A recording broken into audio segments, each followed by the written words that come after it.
Tony, he's Mike, and we are here to do a quick and dirty review on an anime film that my wife recently discovered and shared with me, Okko's Inn. I'm Oriko, but please just call me Okko. I just moved to Haranoya. We were just talking about you. I hear you're the new junior innkeeper. No one else that lives here can even hear my voice. I'm so happy I found a new friend. You know, I think I like it here. Yeah! 2018, based on a series of Japanese children's novels that went from like 2003 to 2013. So Okko is involved in a car accident. Her poor parents die. She goes to live with her grandma, who runs a inn in Japan. And there's a saying there. Something about the springs. The water of the spring is available to all and heals all. Yeah. So, we're paraphrasing. It's not exactly that, but we'll throw the clip in right here. So, The hot waters of Hananoyu Spring rejects no one, animals or humans. Yeah, all are welcome here. I know. but okay, I knew my response to this. I had no idea what your response to this was going to be, but I think this is one of those films that it's obviously geared towards a younger audience. This is most definitely made for that like 8 to 13-year-old crowd. At least that's my takeaway on this one. And it's very different. It's a very different feel and a very different texture than films made here for that age group. Yeah, hugely different. I said it once. I'll keep saying it. The Japanese know drama. Yes. And they know how to deliver drama to people of all ages. Yes, without it ever feeling I mean, this one is probably the sweetest film that we've watched. There's definitely like a charm and an innocence. Oh, yeah. And it is most definitely, it wears the fact that it's geared towards younger kids, you know, very much on its sleeve. But at the same time, I was completely engaged by this. Oh, me too. Absolutely. And it's super charming and super sweet, and it has all these weird elements that they somehow managed to throw in there and make this like perfect stew of a film. Because you have the ghost that was the ghost of her grandmother that passed away after her grandmother had left, or her mother had left. Okko's mother, the little boy. The little boy was actually, he had fallen off the roof of the inn and he was haunting it. That boy. Oh, he was the boy who lived next door. Were the two of you good friends?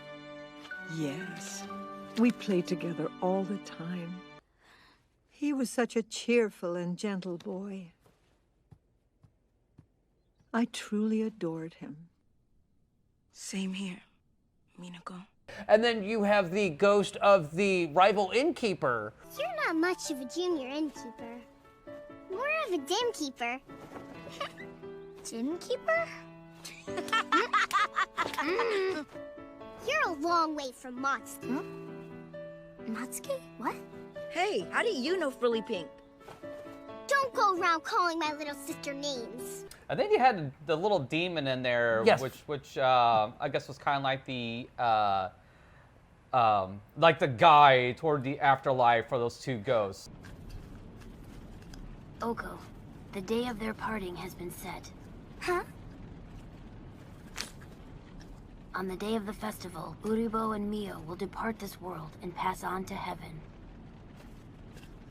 Suzuki, what are you saying? Not demon in the Western sense. It's a demon in that it's a mischievous spirit. It gets up to no good, but it's not malevolent. As a matter of fact, it's actually very helpful. And yeah, because he's bringing in clients into the inn, but they're trouble clients. But the funny thing is, that's how Okko develops. Yeah. Is by taking care of these troubled customers and finding what it is that to help them heal. Yeah, exactly. And it doesn't beat you over the head with it. It's not like some big morality play. It's basically the purpose of hospitality is really the best way I can sum this one up, because you have the one young girl who's in the family of the very upper crust, very fancy, very expensive, very exclusive. What do they call it? Pink Frilly or something like that? Frilly Pink. Frilly Pink. Frilly Pink. Yeah. What is so funny? Sorry, Frilly Pink. Frilly Pink? What's that supposed to mean? Well, you're pink and really frilly. Are you attempting to mock me right now? No, but you're a little bit fancy and you're sort of the odd one out. After Okko does a little bit of growing up, and she actually realizes that she really does understand the value in hospitality, and you know, at first when you get Frilly there, Pink's a f***ing professional. Oh, absolutely, is what it is. absolutely. And so she comes off like a twat because you don't understand where she's coming from. But once Okko understands how this lady operates, she gets it and admires her. Yes, you know, and rightly so. But above all, quality ingredients. Matsuki. Don't forget, if you can dream it, then you can do it. Quote, Walt Disney. Well, good luck then. Matsuki, I really don't know what to say. You're amazing. Thank you so much. And not only does she admire her, but they also become, they start as rivals, but they end as friends in this one. Because, yeah, you're absolutely right. Okko, through her growth, does actually realize, okay, now I understand why this girl is like this. And all these other kids are picking on this girl at school, and they call her funny names, and they don't really have a whole lot to do with her because she's found her niche. She's doing exactly what she wants to be doing and ought to be doing. And she takes it very seriously. And all the other kids, they're all, you know, family, you know, there's the youngest child or children of the other shops in town, and while they do their job, they haven't learned that lesson that you know what, if you enjoy doing what you're doing and you're good at it, there's nothing wrong with that. No, not at all. And I will say this, the first trouble guest, the demon introduces them to what they look homeless. They look like they're broke, and Okko takes them to the inn, and then you find out that he's a journalist, and that his youngest son, they lost, you know, he lost his wife and mother, and they're very, what's the word I'm looking for here? Very, very picky, very, very standoffish. He's very picky. He's trying to digest the loss of his mother. So he's very hard to satisfy. But Okko finds a way to get through. I forgot what it was though. It was the pudding that she had made that was actually tasty, but then she also. But he didn't like it at first. But there was something in between. That was when she had said that I had lost my mother and father. That was yes. You know what? What do you want? Okko. Anyone can see that your dad was just trying to help you feel better just now. Don't you understand that at all? Whatever. What would you even know about it? Plenty. I lost both my parents not that long ago. So that's, you know, that kind of paves the path, and you know, all of a sudden they get cleaned up and they're nice and they're happy, and then we move on to the second guest, and it's the fortune teller, and you know, she had, you know, had a fortune that she had read for herself, that she had found the man of her dreams, and that everything was going to be good from this, and it didn't work out that way. So she has a whole lot of self-doubt issues about everything that she's been doing. There's more to it. Turns out I had put too much faith in my own reading. It said we were a perfect match. Our compatibility couldn't have been better. Then he left me. On what was supposed to be my luckiest day, too. You'll be okay for sure. After all, Glory, you're beautiful and nice and super cool. Forget about those readings. You're gonna do great next time. And it's beautifully handled. And then third, and like the one that's the gut punch in all this is there is a man that's had a very long stay in a hospital, and he shows up at the inn, and he is walking with a cane, and he's lost a kidney, and he's having, you know, massive health problems. He was in a coma for a very long time, and it is revealed that is the driver of the truck that killed Okko's parents. And, you know, her friend from the other end shows up and is like, you know, we'll take them in. We'll make sure that, you know, they're taken care of. And that's when Okko has her moment. Enough, Hiroko. Leave them to me. Young lady, I don't know what I can say. I'm sorry. Come on now, Shota. Let's go. Excuse me? I'm begging you all, please keep staying here with us. My late parents had this saying. My grandmother, the innkeeper, says it too. The waters of Hananoyu Spring are a gift to us all from the gods. They reject no one, they welcome everyone, and they heal everyone. The inn is available for everybody. The waters of the spring are here to heal everybody. And she lets go of that. But also at the same time, our supernatural characters are kind of let it be known that their work here is done and they're ready to move on to the heavens. And it ends with the two girls from rival inns actually in a dance that celebrates the town's history in a big festival.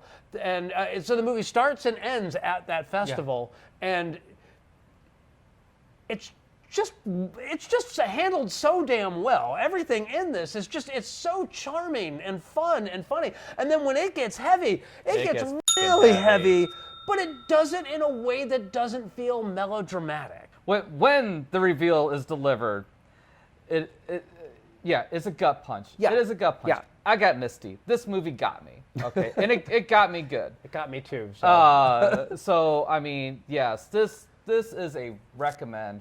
I enjoyed this every bit as much as Your Name. Yeah. And I don't say that lightly, nor should anybody say that lightly, because Your Name is a great film. But I enjoyed this every bit as much as Your Name. It's an absolute recommend. There is a dub version. I watched the subtitle version, but there is a dub version out there. So take the time, watch it with your family.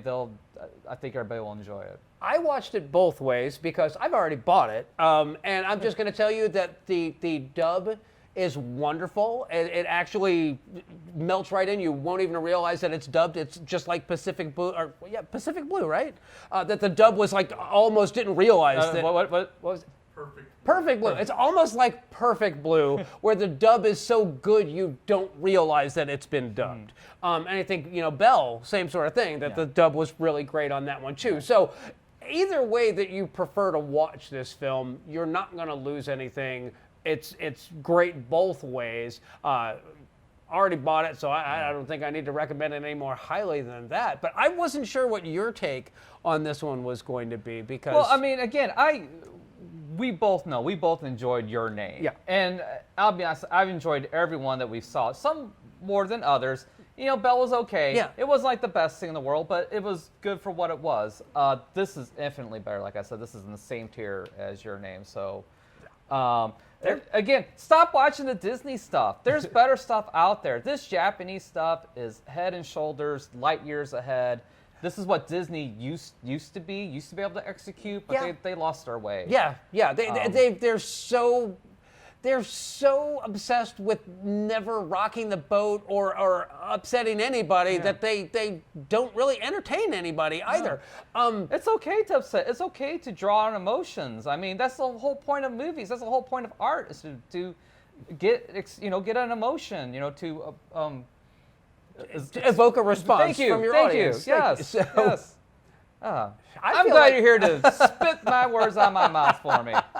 I just feel like my work here is done. Mike has opened to genres of film he never probably would have watched before all this. So, well, I would never. I watched anime, but I would never watched this brand of anime. Yeah, and I think that's the real lesson here is expand your horizons a little bit. If we recommend these films because two middle-aged guys, we're not the audience for this movie. No. But if you can't be entertained by this, it's not the film's fault. No. I'm just going to leave it right there. So, is there anything else you wanted to talk about on this one, or? No, we hit everything we need to hit on this. Yeah. So that's what we got. We will catch you guys next time. Check out Okko's Inn. We'll talk to you soon.